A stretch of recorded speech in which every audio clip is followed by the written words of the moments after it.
Hello and welcome to the Emerging Consciousness Global Online Festival, a kaleidoscope of voices and perspectives on awakening. Here we're gathering with leading transformative coaches, visionary artists, cultural creatives, and an eclectic mix of wisdom keepers, all here to create a catalyzing space where curious people can come for fearless and experiential learning. So thank you for being a part of this transpersonal movement to liberate minds, supercharge consciousness, and activate the farthest reaches of our human potential so that we may create a more peaceful and evolved world. My name is Tami Mensh. I'm transformative life and spiritual business coach, founder of the Kaleidoscope Lounge and Coaching, and creator and host of this event. And I serve people on a journey to fullness of expression, joy, deep wisdom, and authenticity. Those brave souls who sense that change is imminent and long to connect with what makes them feel more fully alive. And that's what this whole event is all about. And today I'm really excited to welcome in Michael Stone, who is a breathwork practitioner.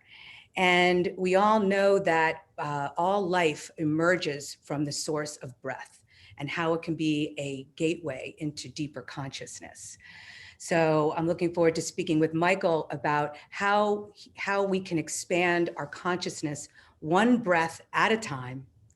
And he's going to share a breathing experience with us too. So that's going to be powerful. Hi, Michael. Welcome. Hi, Tami. I'm very happy to be talking to you today and be able to present in the conference. Thank you. Thank you so much for being here. It wouldn't be complete without you and without breathwork. I'm going to tell everyone a little bit about you.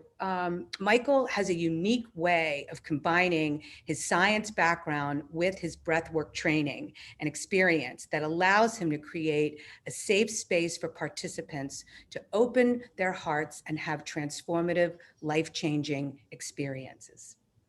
In the last 3 years, he has facilitated close to 500 online sessions of neurodynamic breathwork with participants from over 120 countries and has been instrumental in creating a thriving worldwide breathing community in support of personal and global transformation and healing.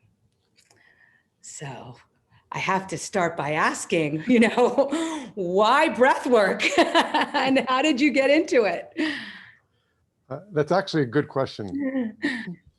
When I do have a science background and science and engineering, and as I was growing up, I probably would be considered one of the least likely people to get into something like breath work, which at that time was considered quite on the woo-woo side of affairs versus the science side of affairs. And just a little background, I grew up in, had a normal childhood, not like intense trauma or anything like that. Went to school, got my degrees, was very successful on the business end and moving forward and getting better jobs. But there was a part of my life that I always had trouble with, and that was relationships. And I could never figure out why. Every relationship I got into ended within 3 to 6 to 8 months, and usually fairly dramatically in a difficult way. And I'm smart enough to figure this out. I'm good in business. I can get things going. Why can't I figure this out? This is crazy. So I just kind of figured, okay, if I just meet the right person, it's going to happen. And at that time, I wasn't advanced enough in my own personal development to realize that the only common factor in all the relationships wasn't the women, it was me. So, looking back on it, it was clearly my own issue, not the women's issues. So, but at that time I could not see that. So I just kept trying and trying because I wanted to be in a relationship. I wanted to be married like my parents did, have 2 kids. I kind of had this imprint from childhood. That was the way life was. And I saw how happy they were to have kids and how much joy it brought them. And so that was the life I wanted. And the only way to do that was to have a successful relationship. So I kept trying and trying. At a certain point, I was like around 32 years old, which was that was the time when my parents got married. So this kind of unconscious conditioning clicked in, time to get married. So I did get married, and with the person that I happened to be with at that moment, because it's kind of like the timing was right. And so one piece of advice I give you, don't just marry the person that's in front of you when you feel like the time's right. It will probably not work out. And it didn't. Like a year later, I was divorced. So again, I was moving along in my life and I could not figure out what was going on because I really wanted to be in a relationship. And then at one point, I met this woman that I was attracted to and I wanted to get to know better. She had just broken up with her last boyfriend, but they were still living together. I'm thinking, if I can just get her out of the house so I can date her, I can really see if maybe she's the one, you know. And so at one point she asked me, Michael, how would you like to go down with me, or take me to actually Peru? I want to go down there and go on the Amazon River and watch pink dolphins. So I'm thinking, pink dolphins? I don't even know if that's real or not, but if I can go down for 5 days and hang out with her, that'd be awesome, just to see if it's a good fit or not. So I ended up taking her down to Peru, and we went out into the rainforest. And just before we were going to go out there, the lady who was organizing it said, would you guys like to have a local shaman go with you? And we said, sure, why not? Bring him along. And it was this little guy, about 4'10" tall, didn't speak any English. So it was like translation kind of thing to understand what he was saying. So it was her and myself and the shaman and a couple of people who were cooking, and that was it. We were the only ones there that week. And the first night, the shaman comes to us and through a translator says, how would you guys like to try out a religious experience we have down here? So I never just say yes to that kind of stuff. Science, and I need to know what's going to happen before I commit myself. So I said, well, what's involved? So he goes, well, I go out into the rainforest and I grab a bunch of vines and leaves, put them into a pot, boil them, and you drink it. And then you just see what happens.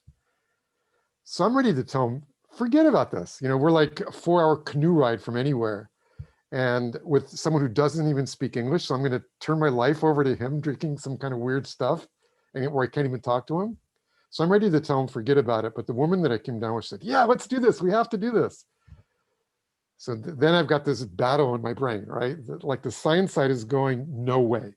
But the other side, which is like this side that really wants to be in a relationship and is just driving me forward, is saying, if you don't do this, nothing's ever going to happen with this woman. You're going to look like a total wimp.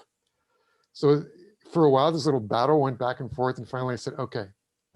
This was actually kind of a breakthrough for me to just kind of take a leap. I said, okay, let's give it a go. If I die in the rainforest, at least it'll be in a beautiful place. And, I've had a pretty good life. So I ended up, drinking this substance that tasted horrible. And it turned out to be ayahuasca, which I'd never heard of before in my life. But I had an experience where it was really the first time in my life that I really felt connected to the universe, connected to life. I'd spent pretty much my entire life feeling like I was alone in the world. I only had myself to depend on, and that the world was unsafe on some level. So I had to really be careful. But I never really knew where that came from. It was kind of this unconscious thing that I was doing. So when I came back to the United States, I figured, okay, if I can have that kind of an experience with the substance, the receptors are there in my brain, there must be other ways of activating those receptors. So I went on the search, and one of the things that I investigated was breath work. And I investigated several types of breath work, and mostly I was looking at how was it developed? How did the founder really create this? And the first one was, I read this guy's bio and he goes, one day I just downloaded this from the universe and it really works, just trust me. Going, not this guy. So ultimately I fell into holotropic breath work, which was developed by Dr. Stan Grof, who I really tuned in with because he was more scientific and he developed it on a really scientific basis. He'd done many, many years of work with LSD psychotherapy with people. And when that was banned, he went on his own journey of figuring out how we could allow people to have these healing experiences from what he called non-ordinary states of consciousness. And I call them expanded states of awareness, but it's kind of the same thing. And he worked with people at Esalen. He studied consciousness theory. He looked at what traditional societies had done. And what he found was that the commonalities of how people had accessed these experiences in the past had to do with some type of sound and breath. Those are two common threads throughout history. For instance, in shamanic societies, they'd use drumming and rattling to allow the shaman to kind of drop into this trance state, where his ego mind quieted down, where he could connect more to this, what they called kind of this universal field of information, to channel energy and heal their clients. And even in Buddhist meditation, it's watching the breath. So he experimented with groups of people at Esalen over a period of 6, 8, 10 months, and ultimately developed this modality that he called holotropic breathwork. And holotropic coming from the Greek, moving towards wholeness. And so that was the breathwork that appealed to me. And I tried it and had a few sessions and had very, very profound transformational experiences. I said, okay, this is for me. And one of the first breakthroughs that I had was getting to the bottom of why I was having so much trouble with relationships. And without breathwork, I may have never gotten there. And what I saw was, and this is one of the types of experiences you can have in breathwork, I dove back into my childhood and was seeing what was things that were happening when I was like 5, 6, 7 years old. And one of the things that happened was both of my parents are German Jews who barely escaped with their lives from Nazi Germany. And so some of my relatives actually did get, killed in concentration camps and that type of thing. And when I was growing up, I used to hear stories from my parents of, what kind of went on and why they had to flee. And for instance, my mom, her family had been ensconced in German life for centuries, where her father, won the Iron Cross, which was a very prestigious award for bravery and courage in World War I. One of my ancestors paid Napoleon to go around the village and not burn it down, so it saved the entire village. And then almost from one day to the next, they had to flee for their lives. And where they had to leave, in, like my mother would tell me, like all of her friends at school started throwing rocks at her because she was Jewish. And so it just changed overnight. And even though my parents never told me this, I developed this unconscious conditioning: the world is an unsafe place. If you can't trust your friends, you can't trust this country you've been involved with for centuries, what can you trust? And what I saw was, in that moment, that was what was holding me back from having successful relationships. Because every time I got to a certain level of intimacy and closeness, this unconscious conditioning would kick in and say, don't go any further, it's unsafe. You're going to get hurt. You're going to get turned on. And because it was unconscious, my thinking mind could never get there. I could never figure it out with my conscious mind. But once I actually saw the source of it, I could start to work on it. And really start to, when that started to come up in relationships, I could say, okay, this is just my conditioning that I created as a 5-year-old. And I didn't have to let a 5-year-old run my life anymore, which is kind of what I'd been doing, or these decisions I made when I was 5 years old. And it didn't happen overnight, but ultimately I started getting better at opening up more in relationships. And I'm now in a relationship that's 9 years in, awesome. And it's by far like 4 times as long as any relationship I've ever had. And it's just completely transformed my life in that area. So that's just one example of a result that you can get from breath work that completely transformed my life. That's so powerful. that whole journey that you just shared. And did you go back to ayahuasca, or now is breath work do it for you? No, it's breath work now, all the way. So, but the ayahuasca really opened myself up to like a new way of seeing life. So it was an incredible, it was an important first piece in this kind of experience of expanded states of awareness that opened me up to what was possible when I could get beyond the thinking mind, which I depended on my entire life to kind of make my decisions. So did you guide yourself through that whole process? through the learning of the holotropic breath work and taking yourself back to No, so so basically how breath work works is through, and in essence, you're doing deeper breathing, a little bit faster, and it's to music. And in holotropic breath work, which was the original modality that I learned and I got certified in, it's a 3-hour breathing experience. And you don't guide it. It's you're getting out of the way, letting go of expectations, and just allowing whatever wants to happen. And surrendering to the process is actually, the more you can surrender to the process, the more you can tap into this unconscious mind, and the deeper your experience will be. And there's an incredibly wide range of experiences that is available in breathwork. You can have body releases where tensions that have been stuck in your body for years or decades get released. You can have these insights, like where you go back to your childhood. You can feel this connection to the universe. You can, some people feel like they have past life experiences.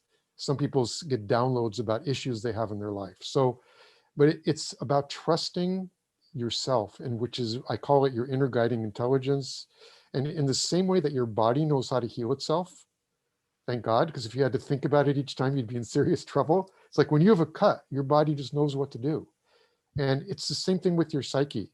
Your psyche knows how to heal itself. It knows what to do. You already have the answers within. It's just that this crazy chit-chat mind that's constantly there trying to figure things out, judging, creating expectations, disconnects us from this amazing inner source of wisdom. And in breath work, that quiets down, you connect, and the experience that you have, which is brought up by this own inner guidance, is the exact experience that you're ready to have in the moment. So it's a modality of trust and surrender, but you're not turning over your power to somebody else. You're trusting yourself. Like, you know, the facilitation is not like during the session as a facilitator, the person who's leading it doesn't guide you, doesn't say, now it's breathe deeper or open yourself up to love or anything like that. It's like, you may not need that in the moment. You may be releasing anger. So it's really about tuning people, letting them tune into their own inner power so they feel more self-empowered in their life. And that's some of the results that our breathers get, you know, as, you know, in terms of when they start doing it as a practice. So you started with the holotropic breath work, and then you developed neurodynamic breath work. Yes. How are those different? Um, well, after I did my own sessions in holotropic, I made a decision that I was getting such amazing results myself, and I was seeing it with other people in the workshops, that I went through a 3-year training program to become a certified holotropic breathwork facilitator. And I led those workshops in person. In holotropic breathwork, it has to be in person. That's just how it's set up. You know, you have to follow the format that Stan Groff developed. It's in person with facilitators. You know, there's the breathing sessions are 3 hours, and there's a whole structure to follow. And it takes about a day. It takes anywhere from 8 to 12 hours to go through this workshop structure. And I started leading those workshops. I did for over a decade for thousands of people. And people were getting really transformational results. But the one frustration that I had was there was a very limited number of people I could work with. When you're working in person and people have to fly into the city to do it, they have to stay overnight, or even if they live in the city, you have to, you know, rent this place, you have to fly in other facilitators to help you. It's a tremendous amount of work just to put on one workshop for, let's say, 30 or 40 or 50 people. And in one of my own breathwork sessions, one of the downloads that I got, and many of our own people get these results of, like, you get more clear on your purpose in life. And I'll go through more about the results people get in a moment.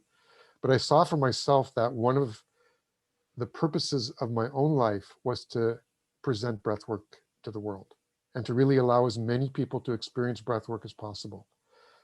I could really see how much of a difference it was making in people's life and their own joy, their own peace, their own tranquility, and their own ability to tune in, you know, to themselves and to source. And so I saw that the only way to do that was to do it online. It was just not possible to reach the number of people that I wanted to reach in an in-person setting. And in that moment, I set a goal of reaching 100 million people. And that was what came to me in my session. And so I'm on my way. And so it took me a while to develop it. It wasn't something that happened overnight. I had to figure it out, like what would work in an online structure, and how could I bring the benefits of breath work to allow people to dive as deeply as possible into the process when they weren't in the same room as other people, when I could support people, virtually, but not in person. So I first practiced with a bunch of people for over 6 months to see what would work, what didn't, what was the best length of the breathwork session, to really figure out what the best, structure to bring it to people was. And one of the theories that I had was that, there's a basic neuroscience theory that the neurons that fire together wire together. That's a very commonly known expression, which in essence means the more you practice something, the stronger the neural pathways get, and the easier it is to, to access, whatever it is you're practicing. And so one of my theories was, well, if that works with everything else, why wouldn't it work with breath work? But it had never really been studied in a way, because there was never a structure set up so people could actually practice live facilitated breath work several times a week on a regular basis. And so I said, okay, we're going to try this theory out, see if it works. So when I developed neurodynamic breathwork, I set up a structure where we actually do 5 live facilitated breathwork sessions every week. So almost every day. So people that come in, if they want to do it once a month, great. Once a week, great. 3 times a week, awesome. So it's really up to them to see how many times they want to do it. And when they start doing it more often, what additional results it can bring into their life. And after, now it's been 3 years, and we do surveys of people and what results they get. And most people do actually get better connection to their intuition, better connection to this inner guidance when they do regular breath work. So it really does work. So what was before a theory about breath work and neuroscience, now I've shown really actually does work for people. And so they're able to do it more often rather Yes. than have to go to a weekend workshop. And so they become more part of their life, and easily access those parts and get more and different benefits out of it throughout the Yeah. length of the time that they do Yeah. it. So in essence, what they can do is create, like, what I call it, like a yoga of breath work, like a practice, basically, just like you do yoga or anything else, where you can do it as many times as you want from your bedroom. The whole structure is a 2-hour structure, versus the holotropic that I've done was a whole day structure. So people can take 2 hours when they can and dive into a breathwork process, and then bring the benefits back to their life. And because it's online, I can do it much more inexpensively. When I was doing the holotropic, I had to charge, a couple $100 to pay for overhead and this type of thing. And this structure is set up so that whenever someone wants to do a session, it's $27. Or if they want to, we have subscriptions where they can do it for as little as $3 or $4 a session. So my goal was to make it convenient, accessible, and affordable for anybody that really wants to dive in and do it. And so that's what I created in this structure that I have with neurodynamic breathwork. And safe. Because what is the reason why the other breath work you had to do it in person? What was why was that? Why holotropic breath work? Why did that have to be done in person? Whereas yours, you don't need to be in person. There are some benefits to doing it in person that you can't get online. And for certain types of experiences, for instance, it can be beneficial if someone is there, like to hold your hand or to support you physically. Especially if, let's say, like when you grew up, like you didn't get enough touch or that type of thing. So there is a certain segment of experiences where, it's easier to work through them in person. And so, but, for most experiences that, we found that people can dive as deeply as possible in, or as in the in-person sessions, in the online sessions. I've worked with tens of thousands of people now, and people have deep, profound transformational experiences online. And that was why I tested first. I didn't know if it would work because I'd never done it before. So it had to do with seeing what worked and what didn't. And one of the things I was wondering is, in person, part of what really supports your process is working off the energy of the group for many people. For some people, it's the opposite. They get kind of shy when there's other people around, of really letting go and moving around and making sounds and that type of thing. But for many people, they're supported by that. So I was going, well, is this going to work online? And more than half the people do report that they feel the energy of the group, that it does support them in their process, even though it's virtual. And it works for them at least as well as the in-person support.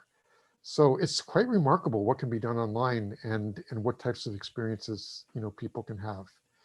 And, the general kind of philosophy around breathwork is the only experience that will be brought up by your inner guidance is an experience that you're ready to process in that moment and that you're capable of handling. So if it's not an experience that you're capable of handling in an online structure, it won't be brought up. So people basically get what they're able to process at that time frame and what's the most important thing for them to process. So that's why it's important not to try to set up the expectations for the process, not try to push it one direction or another. So let's say something happened to you, you broke up in a relationship a month ago. Oh, I want to work on this in breath work. I'm going to try to push it in that direction. You may not be ready to process it yet. And if you're not, it won't be brought up. So it's trust and surrender, but you're trusting yourself. And that's why it makes it so incredibly self-empowering, because people, as I said, start to report that they start to trust themselves more in their everyday life, and they feel more self-empowered after they do this breath work for a while. Because their psyche starts to get trained to look within first, because the answers lie within, rather than going to the outside world to find out what's my purpose in life, or should I be in this relationship or not, or just trying to figure it out, and try to plus or minus, and getting stuck in this kind of circular process. Right. You can just take a few deep breaths and kind of connect with your own inner guidance. Right. It makes it so much more accessible and empowering, like you said, and that you have that with you all the time, and that you are ready for whatever you're ready with. And another thing I loved about your story that you shared is that you went with the pink dolphins and to Peru, to find love, and to connect with this woman, and through that you found out the real reason why you couldn't love. And I just, that the way that healed itself through that process was just is so moving to me. So I want to thank you for sharing that. Thank you. And just to list a few of the benefits that people report back that they get in surveys that we do from doing neurodynamic breath work. I'll just give you like 7 or 8, because many of these I got also from breath work as I went through it. So a couple we've already talked about were greater access to inner wisdom, increased connection to intuition. Many people report more clarity on their purpose in life, and that is incredibly powerful. And in the same way that I found out through breath work, through my experiences, that my purpose in life was bringing breath work to the world, other people that go through this also get more clarity on their purpose in life.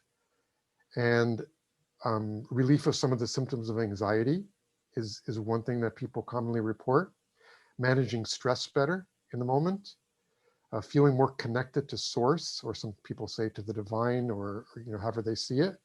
Healing of trauma, a greater ability to relax and go with the flow in life. And that's another thing that's incredibly powerful, in the sense that most people live 95% of their life in their head, or even 99%. And really, and I could say this was completely true for me before breath work, the only time I was really even aware of my body was when there was something wrong, when there was a problem, if I had a headache or something like that. Other than that, I felt like I was kind of like this bodiless head walking around the world, thinking, judging, expecting. That was where I was very rarely just involved and fully experiencing what was happening in the moment. And so the benefit of just having the ability to relax and go with the flow in life allows people to really more deeply appreciate what life has to offer and what's really there for you, when you can be in the moment more fully and more in a more present place. and also grief release, many people have, and also greater feelings of calm and peace. And those are just a few of the examples that people, not from theory, but that people actually report once they start doing breath work.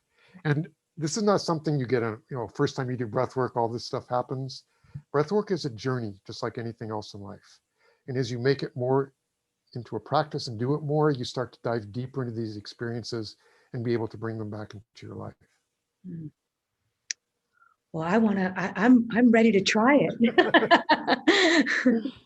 So yes, so what we're going to do now is, and the breathwork experience in online breathwork is a 1-hour experience to music, and where it takes you through this whole process where you take this deep dive and go in and then come back up for integration and completion.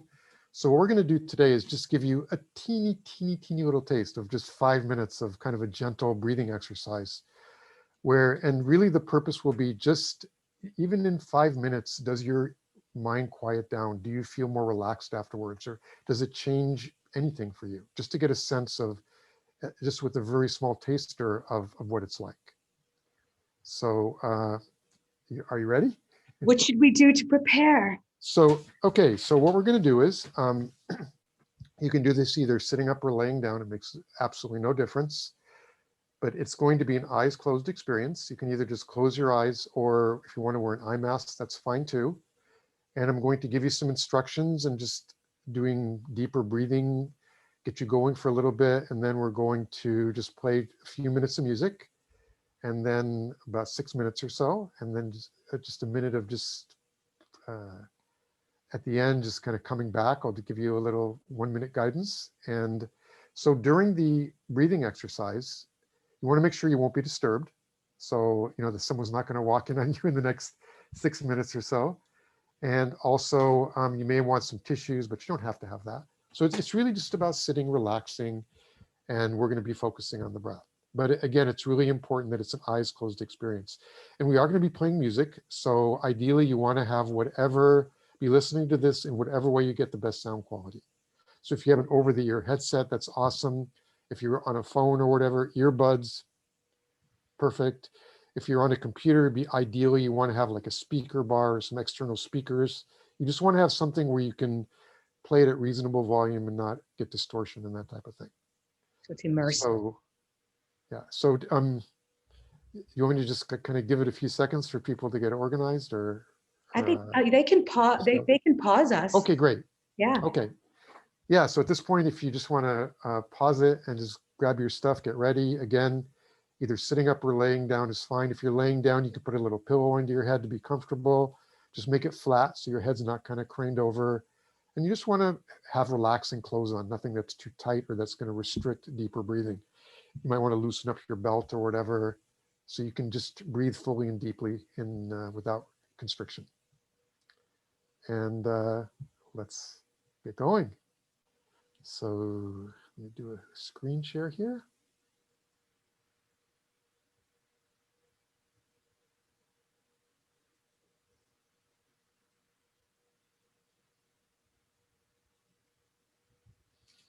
Okay, and again, this is just a very small sampler. I'm going to use 2 tracks that are from an artist named Byron Metcalf, named True Ground and a Healing the Earth Journey. And the first few minutes will be a typical track of what you might start a breathwork sequence with. And so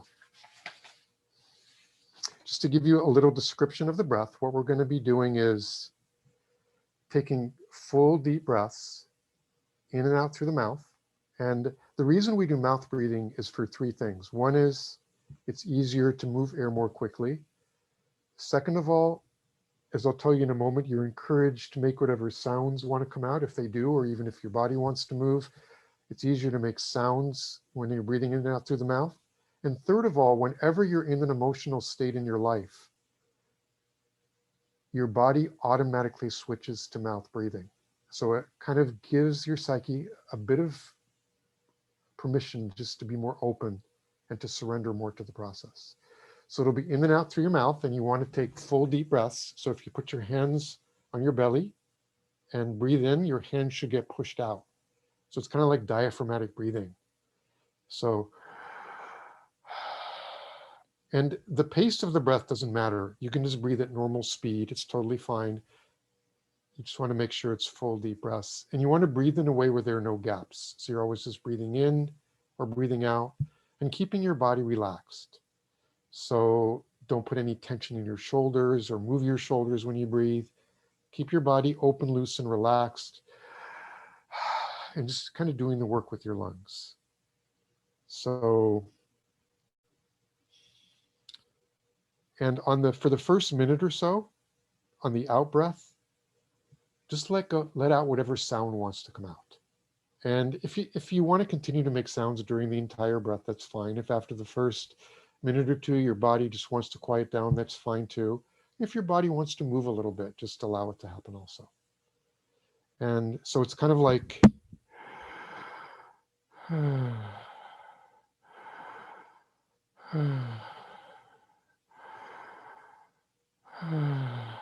so it's not a stressful breath, it's full and deep, but keeping your body relaxed. And so you want to stay with the breath and just allow the music to penetrate your breathing and surrender to the flow of the music. So let's get started. Okay, so deepening the breath, in and out through the mouth, taking full deep breaths, keeping your body relaxed.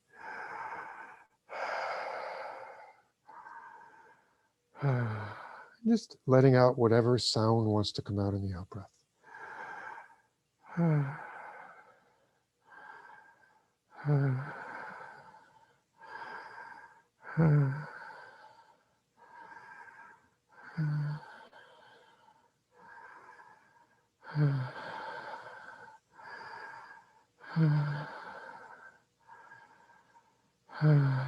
Keeping your breath relaxed.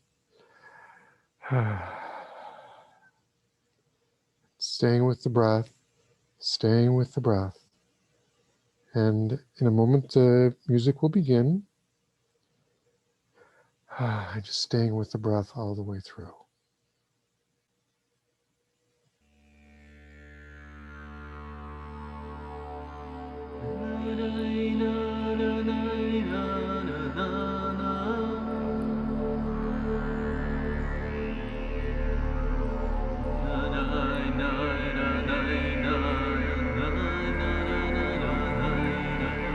Keeping your eyes closed, staying with the breath.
Now just bringing your breath back to normal rhythm, if you haven't already.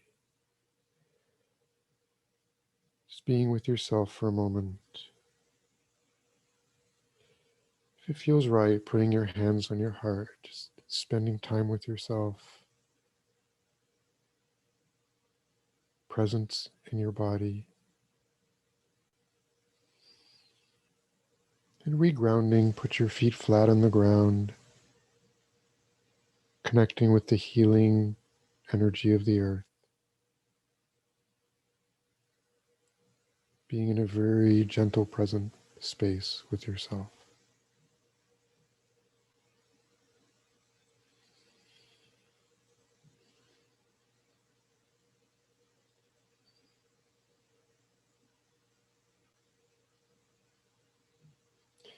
And when you're ready, just taking one final deep breath and opening your eyes.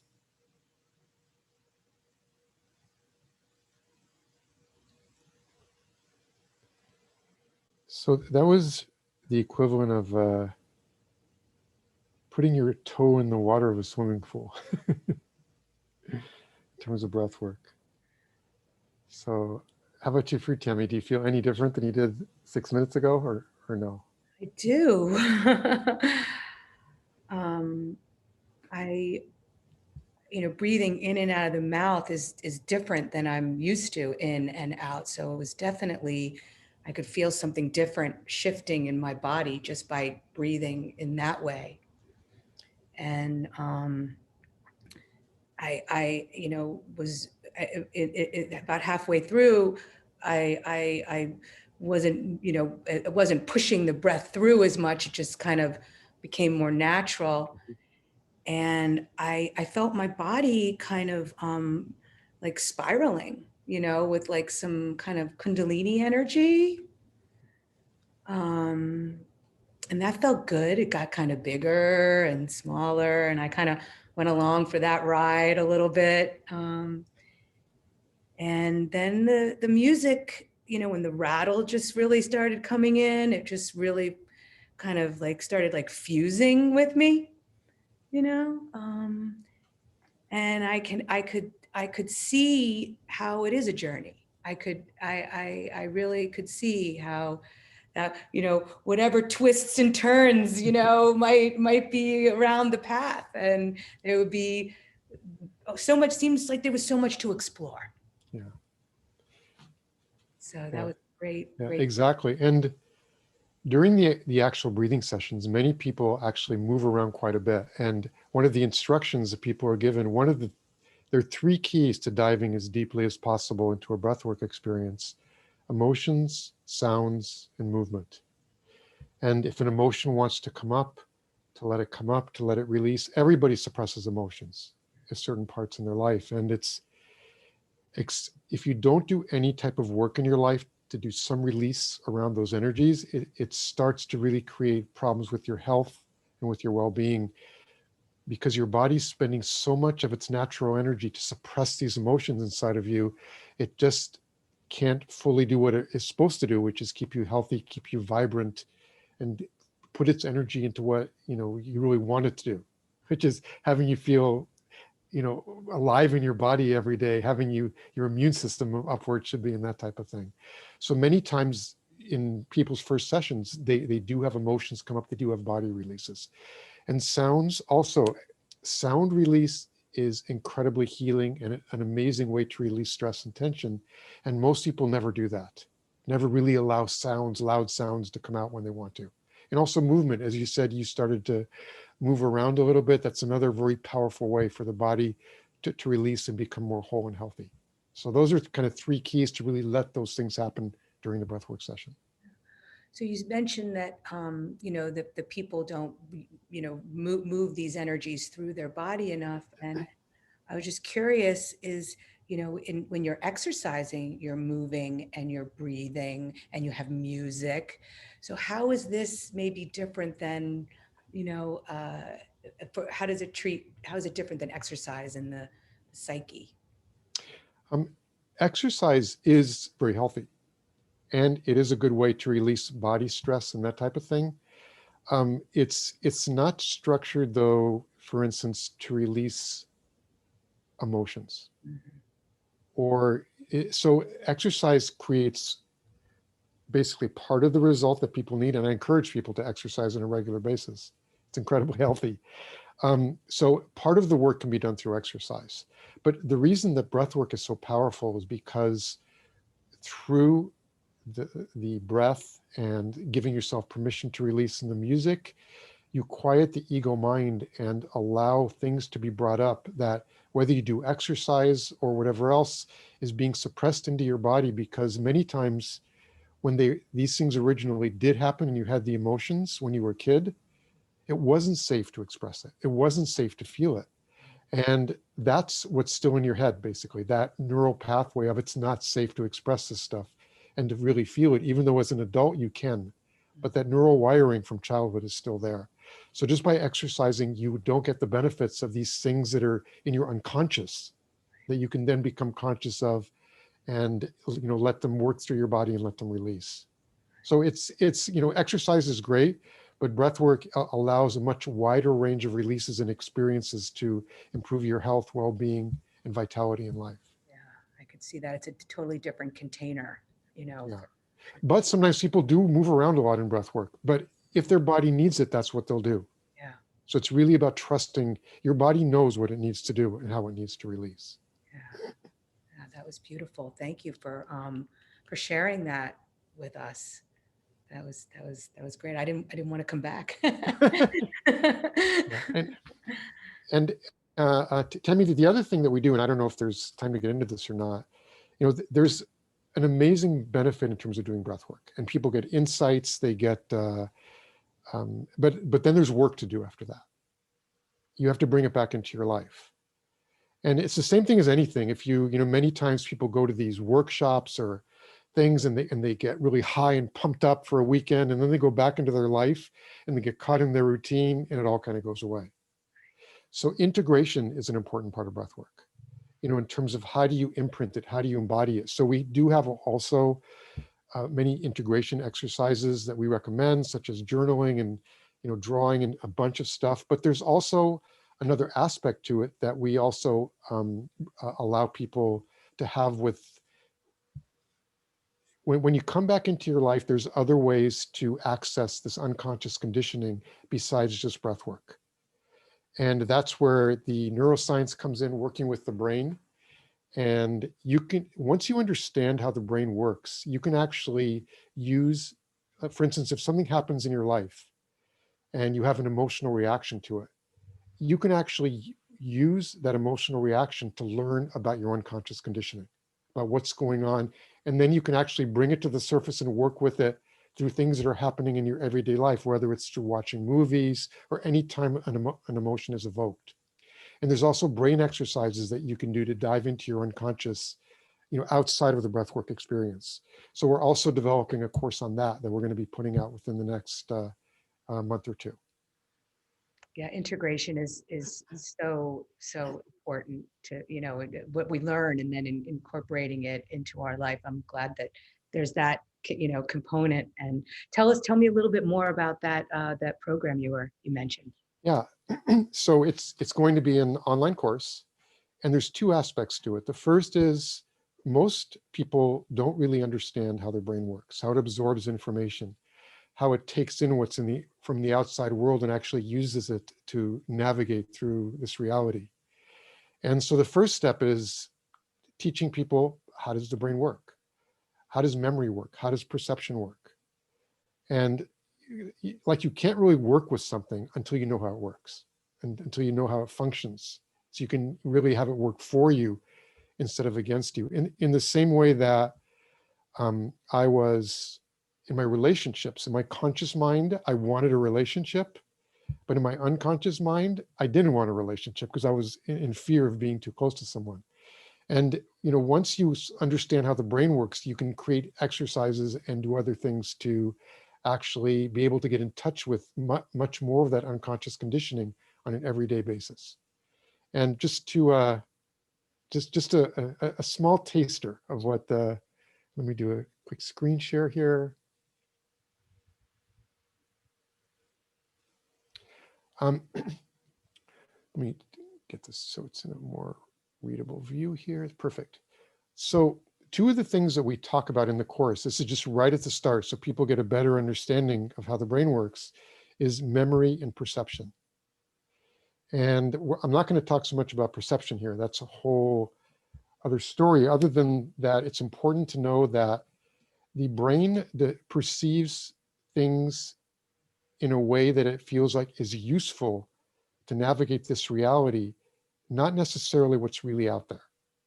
And there's a whole conversation about that, but that's a whole section of the course. But for memory, the common belief is 63% of people surveyed believe that human memory works like a video camera. So you're in essence recording the events that we see in here, and then we can bring them back up for a review later.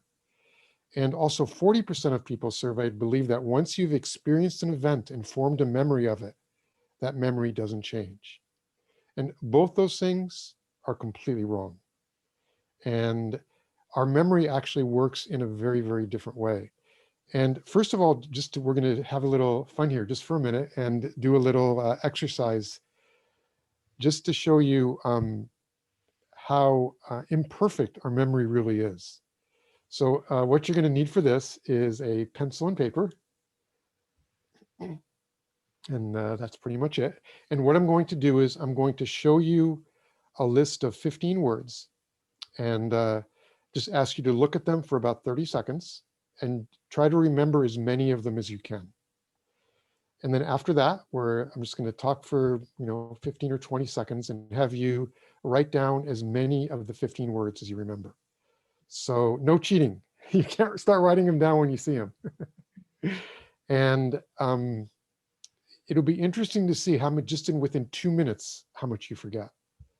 So if you are still off getting your pencil and paper, you can just put a pause on this for a moment. And then in a moment, I'm going to show you, again, I'm going to show you the words, and don't write them down, just look at them and just try to memorize them. And so here we go.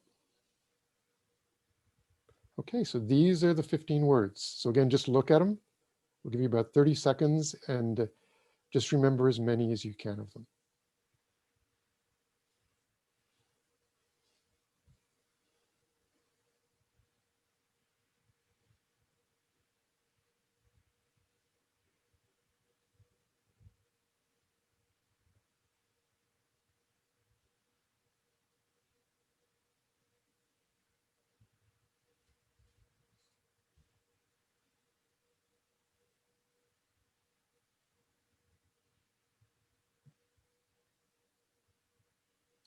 Okay, so, and now you would think from a logical basis, if you just have 10 or 15 seconds, something's been put in front of you, that you should remember at least most of what you see. But actually, most people only remember anywhere from 6 to 10 of the words. And so that means, and that's just in a few seconds. So now just take a few moments and write down the words that you remember, just to see how many you remember.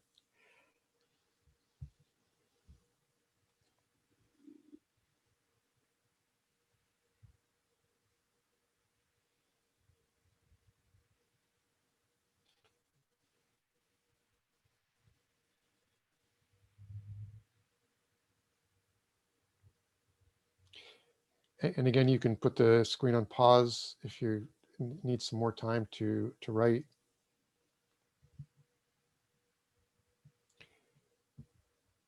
Okay, so, and now you can just notice, first of all, how many of them you remembered. That's just after like 15 or 20 seconds. And the second interesting thing is that 50% of people actually put in words that didn't exist.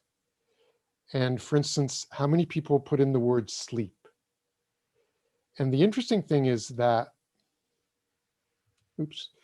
the brain with memory, when it's looking at things, it doesn't remember exactly what's there. It starts to make associations and what it expects to be there. And so, for instance, many of these words actually do relate to sleep in some way, but there's no sleep. So 50% of people actually write down sleep. And so not only do we have a very poor memory in actually just remembering 15 words, but we remember things that actually aren't there as our brain uses its mechanism of associating what it expected to be there and adding that in. So I'll just leave this on for a few seconds so you can see how many you got right. And all right, so let's go forward here. So just a couple of studies that people did. They're just to show how people reconstruct from memory. The first study is people were led to a graduate student office, asked to wait there for a minute, and then 30 seconds later, they were led into another room and asked to write down a list of everything they'd seen in the waiting room.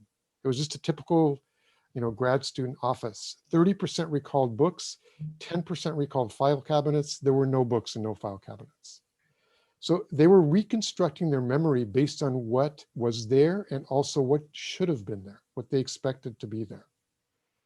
And let's see here. Oh, so the bottom line is when something goes to long-term memory, we don't encode things in perfect detail. And afterwards, we cannot tell the difference between what we recall from what actually happened and what our brain constructs based on association and prior knowledge and expectation.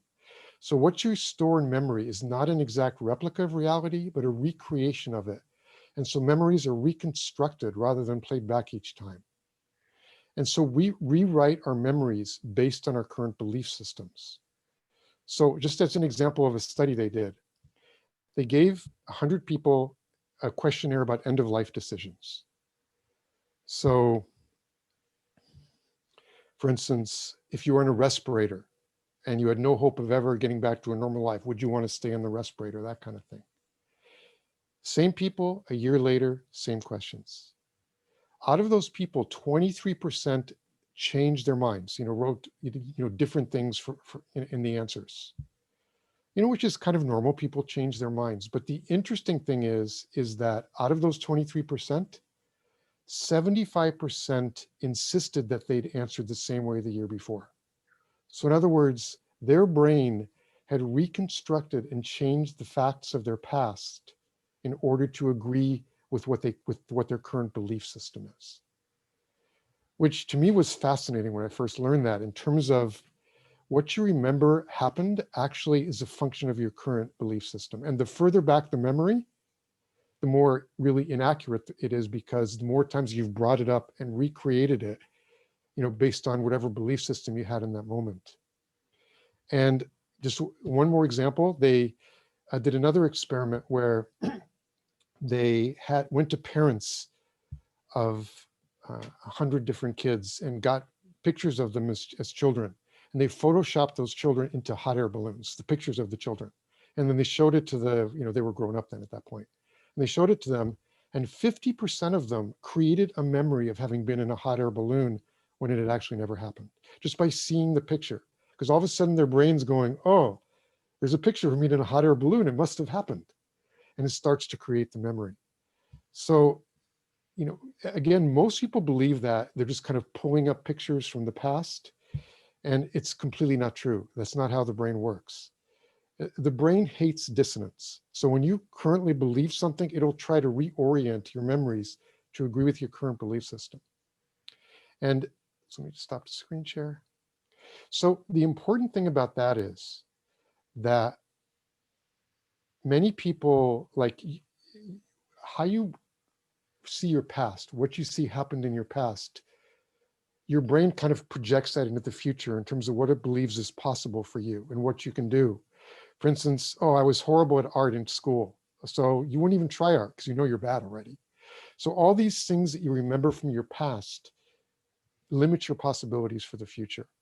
And the reality is, it's not like a linear thing where your past happens and your present happens and your future happens. You're actually recreating not only your future, but also your past in every moment in your life.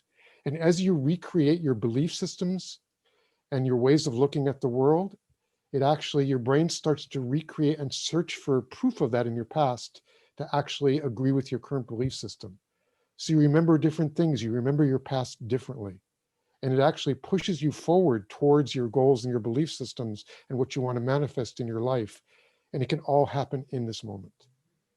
So it's just incredibly empowering. You know, on one side you're going, oh my God, I can't trust my memories. What is that all about? But on the other side, it opens up this entire range of possibilities of recreating and creating the future that you want to create. And one example from how that worked in a breathwork experience for somebody, this is a man who had had an abusive situation when he was a child. And for his entire life, the shame around that situation had created this self-image of there's something wrong with me, or else why would this have happened to me? I must have done something wrong. And it had really held him back his entire life from really fully experiencing life. And also the world's an unsafe place. If the people that I'm supposed to be able to trust do these things to me, I can't trust anybody. So he had really created this belief system in his life that had held him back from successful relationships and from really diving fully into life. In the breathwork session, he actually dove back into a specific experience that had been a very difficult, abusive experience where he was in fear for his life, and saw it from a different perspective. What he saw was, in that moment, he actually saw that even though he knew that what was happening to him was wrong, that he felt a sense of divine protection. He felt like he was protected, he'd be okay, and that he could really trust the universe to take care of him. And, you know, this is 35 years later. And once he dove back into that experience, when he came back, it was just, his whole face was different. I mean, you could see it in his face that something had shifted. And he saw, oh my God, it's like that experience, when I see what really happened, it was like afterwards, all I remembered was the shame around it. I totally forgot that initial hit that I had of be able to trust the universe and that I'd always be safe. I'm sorry to cry now because it's like, I am too. I can feel you know, it's like, oh, and so going forward, I mean, and something like that, obviously just one experience doesn't completely shift your life, but it opened up a new possibility for how he could be in life. And moving forward, you know, there was work to do around that because he'd been doing things a certain way for 35 years, but slowly but surely it started to open his life into a new possibility. And that can be done in breath work. That can also be done through, you know, these brain exercises and working with other things that we teach people how to do, you know, in this course that we're developing. What a great way to weave those things together. And I can see how much this work means to you and how many people that, you know, you're helping, and how powerful it can be. And you know, It's an amazing privilege for me to just be able to witness and to support people in breaking through in these areas of their life and opening up and seeing them shift and change. It's just the most amazing thing. And I really did find my purpose in life. It's the most satisfying thing I could ever possibly imagine doing. And seeing where people start to find their own life purpose and start to release these things that have been holding them back. And I truly believe that every person in the world, based on their own history, what they've overcome, what they've done, has their unique gift to bring to the world. But for many people, they're very disconnected from that, just from the ego chit-chat mind and from fear and from other things that come up.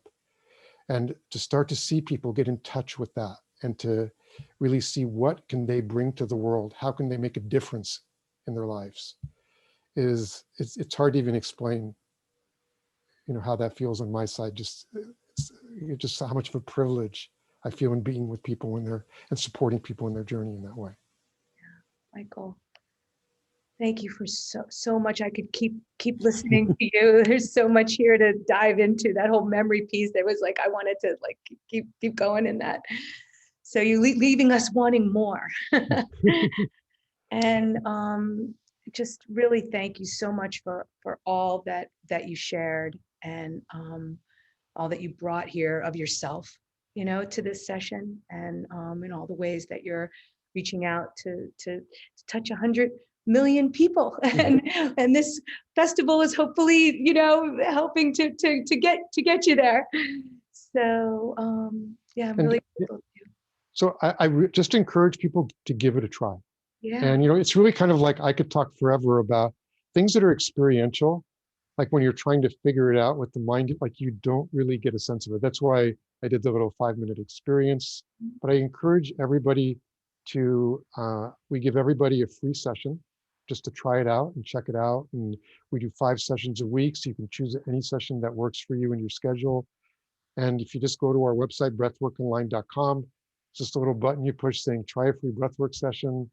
And I encourage you to give it a try. They're 2-hour sessions, and basically we do a half hour just of giving you an introduction so you can safely experience everything and what might come up, 1 hour breathing experience. And then there's a sharing group, which is incredibly profound, where you have people from 30 or 40 countries who are in a space of wanting to empower themselves, wanting to, raise their consciousness, and seeing how vulnerable and open they can be in sharing. It's just this incredible worldwide community. So I just encourage everybody to give it a try and see if you resonate with it or not. Yeah, me too. Me too. So thank you so much for the work that you're doing in the world and for being here today. Really. Well, thank you so much for having me on and for allowing me to share my work with your viewers.